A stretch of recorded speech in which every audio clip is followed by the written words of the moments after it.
In a move that I actually agree with, the Chicago Bulls signed DJ Steward to a two-way deal. We're going to talk about it all and more, why they happened, why it is the right decision. More on that right after this. You are now tuned in to Chicago Bulls Central, your number one place for all Chicago Bulls news and content.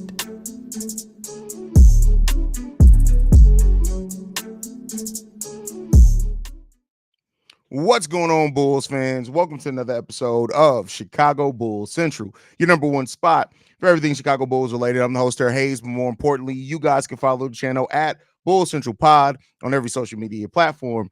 The daily episode is currently uploading, and in that episode, I talked about the Bulls possibly signing DJ Steward. So strike that from the record. Well, now we have the official confirmation. The Chicago Bulls have officially now signed DJ Steward to a two-way contract.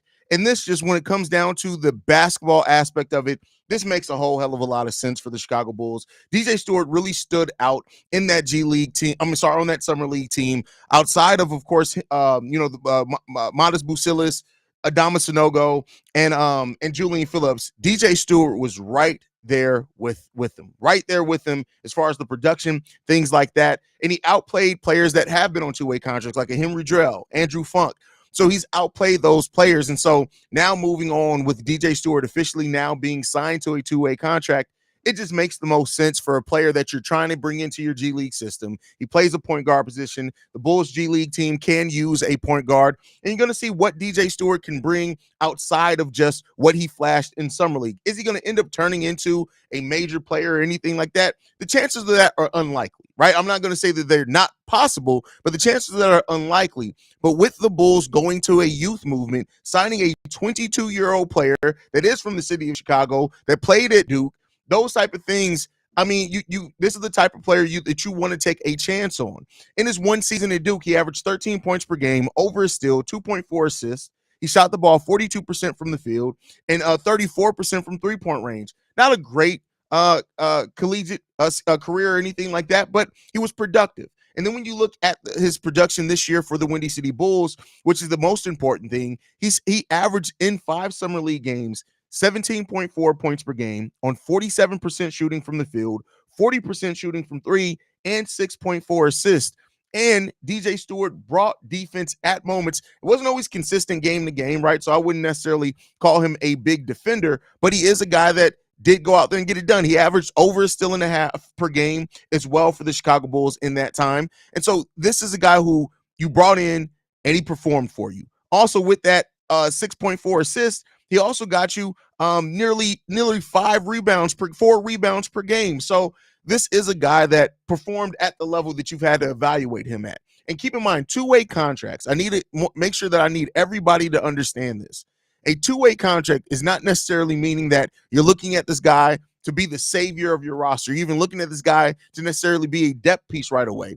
But it does mean that you are potentially looking at him to say, this is somebody that we want to see how he's going to develop. And if he does develop, maybe we can have a diamond in the rough there. And he showed that ability, especially with that last game, scoring over 30 points that he did in that one game. And so this is just the right decision. This is the right decision, in my opinion.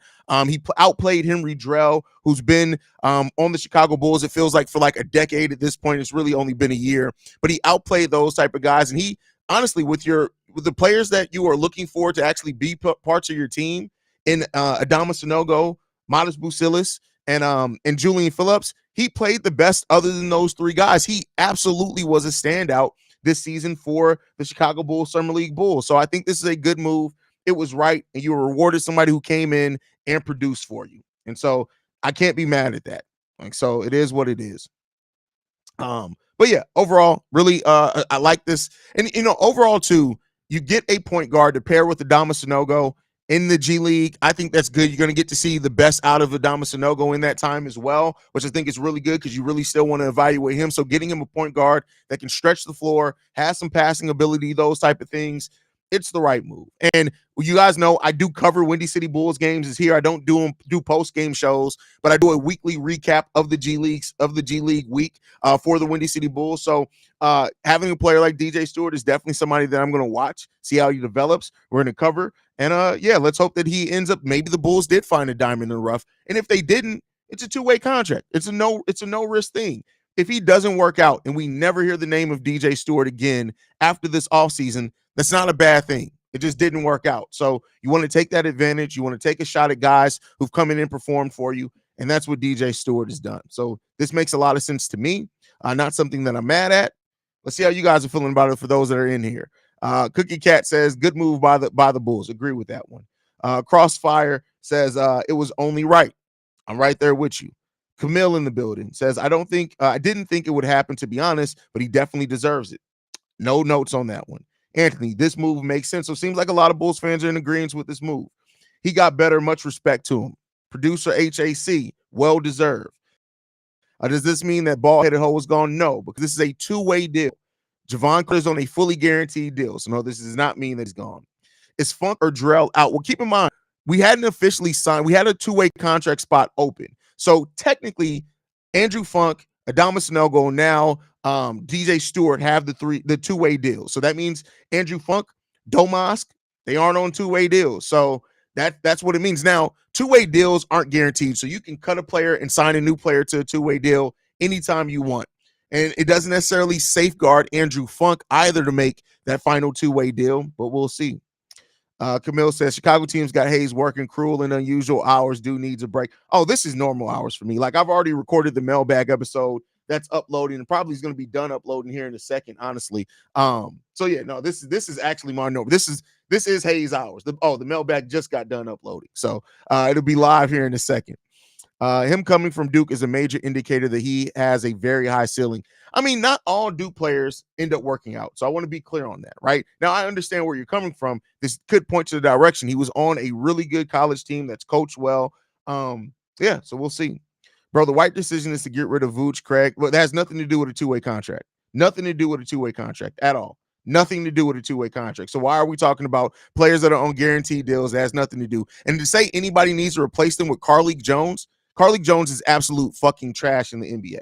No, we've seen that experiment. What are you talking about, bro? What are you talking about? What a waste of money. He is can't facilitate. Again, wrong. He actually can facilitate. He's not a ball hog at all. Now, he was playing in a way to try to get himself a deal. I don't think that's how you're going to see him play now that he has the deal in the G League. I'm sorry, that's just wrong. Stewart, Sanogo, and Boozy have been great for the Bulls during Summer League. Everybody else, not so much. Yeah, I mean, well, no. You got Julian Phillips was good for the Summer League Bulls as well. He's really good for the Summer League Bulls. Not consistent, but he was really good overall for the team, especially defensively. Stewart deserves the contract. Just got to learn how to facilitate. Last game can't do that in the NBA. Yeah, but I think that was the point. Like, if you look at how the offense kind of cleared for him, I do think that the Bulls were like, hey, DJ, go out there and show us you're going to get this deal. I would not be surprised if Billy Donovan III was like, DJ, this is your night. I wouldn't be surprised with that. Love it. Was one pick out before Summer League aside from the big three. Him and Sanogo, two-man game in the Windy City Bulls is going to be lit. Yeah. Shout out to C-Red UK. I don't know when's the last time I saw them in my chat because they be over there supporting CHGO, but don't be showing me no love. No, I'm just playing. Those are my guys over there. C-Red UK is one of the best Chicago Bulls podcasts that you can listen to, period. And that's just not because they're my people. They're really good guys on top of all of that. Really, really good human beings. And that's something that it doesn't necessarily make you a good podcaster to be a human being. There's some podcasters that are great, that are assholes. But the guys over at C-Red UK are really good people, man. Really good stand-up people. So definitely go and support them. Bulls need to get rid of Andrew Funk. They should target another two-way player that's younger and could develop. We'll see. I mean, it's not impossible, man. DJ's Bulls Summer League all-time assists per game leader, not a ball hog. Exactly. If the Bulls didn't sign DJ, someone would have for sure. And they probably felt that way. And they probably wanted to learn from the Javon Freeman Liberty thing. Like, they thought they were trying to wait. They had to give the two-way contract to Batum because they needed to bring him over, and they were going to try to create something to get him signed, and he didn't want to wait. And that's fine. He was not wrong for not wanting to wait on the deal. But they went ahead and got Steward, and I feel like that's the right decision there. That's definitely the right decision. So overall, really good signing. I like this for what it is, right? I'm not saying that this all of a sudden saves the Chicago Bulls, but for what this signing is, I like this signing a lot. It's just a simple signing by the Chicago Bulls, man. Great things here, man. C-Ray says, always listen to my man. Appreciate. Oh, bro, I just had to throw some fun to you. Like, please don't let that make you think it's anything other than me just having some fun with somebody that I mutually respect and I feel are really good people, man. You guys are really, really damn good people, and that's something that I appreciate about you guys so much, man. I can't stress that enough, and that's why I keep saying it. I probably repeated it like 15 times. You guys are really, really good people, man. I look forward to being able to record with you guys again too. Do you think Modest will eventually be a starter this season? Only if Zach LaVine's moved. If Zach LaVine's moved, yes, I think that's a possibility. If he's moved. If he's not moved, I don't know for sure. I wouldn't bet on it because I think that you're going to start Zach LaVine because you're going to want to try to get him those opportunities to up his value.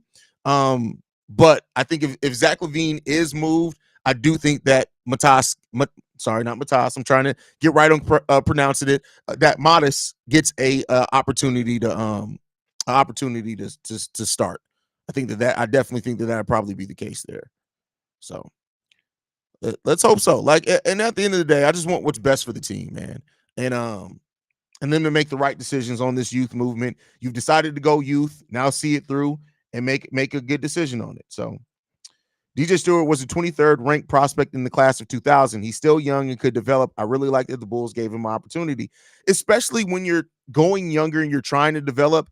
Giving young players like a Steward an opportunity, that's what could get you. Like, I'm not going to say for sure, I'm not saying that, but let's just say that DJ Steward turns into a player that you can get some spot minutes from. Like, and you develop that as a two-way contract, right? God forbid he turns into like a third guard off your bench. Like, that's a fourth guard because your third guard would be the first guard off your bench, but like a fourth guard off your bench. Like, those are things that could work. Now, he doesn't really have a lot of multiple positions that he can play with his size and things like that, which is absolutely fine, right? At 6'2", he's a point guard. He's going to play point guard. Now, he does have, I think, if I read correctly, a 6'6" wingspan.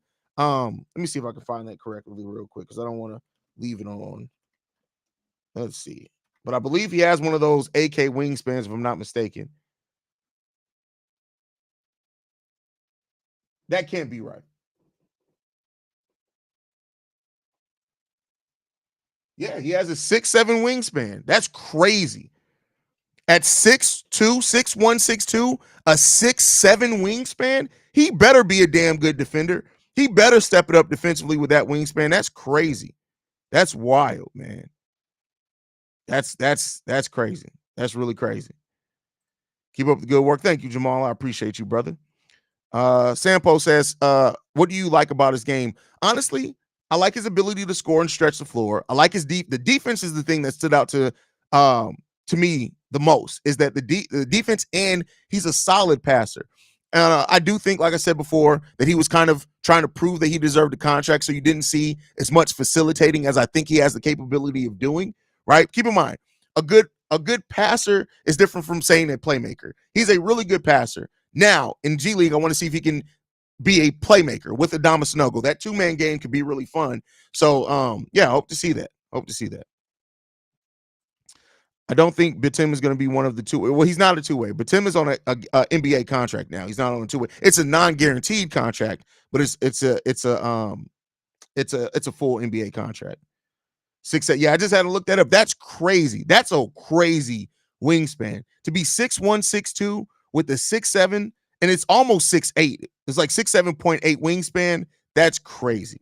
That's really crazy. Maybe I missed this, but what do you think the Bulls should do with Erno Lop? I mean, I think you need shooting. I don't think that they're going to. I think the Bulls roster is probably set. I think Erno Lop's going to be here, and I think that's pretty much what you're going to see there. So, but all right, y'all. I appreciate you guys so much for everything. As always, thank you for tuning in to this breaking news episode. I had to give this news real quick. I was just about to start making breakfast, so I'm about to go get in the kitchen and start whipping this up, making biscuits and gravy from scratch. So I'm about to do my little cooking thing. We got mimosas brewing. We doing our thing here. But guys, you guys are amazing. You guys are the best part of this channel. Make sure you guys are following the show at Bull Central Pod. You can send us any feedback, questions, comments, concerns. BullCentralPod@gmail.com. Lastly, if you want to leave a text message and our voicemail for the mailbag, the number to do so, 773-270-2799. We're the number one spot for everything Chicago Bulls related. You guys been able to see that this offseason. Nobody breaks news like we do. Did the news even really break if Chicago Bulls Central didn't break it? Well, love you guys. Go Bulls. See you, Ray.